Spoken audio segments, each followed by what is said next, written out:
Feliz Páscoa, pessoal. Vamos comer um chocolate? Vamos? Não.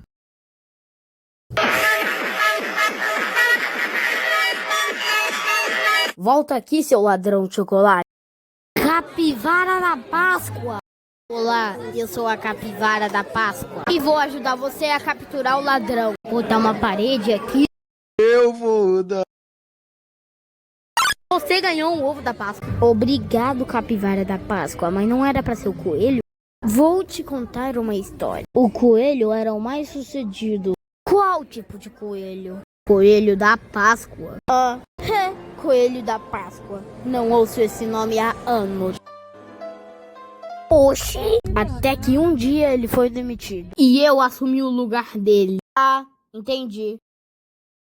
Mas continuando o assunto, Feliz Páscoa pra vocês.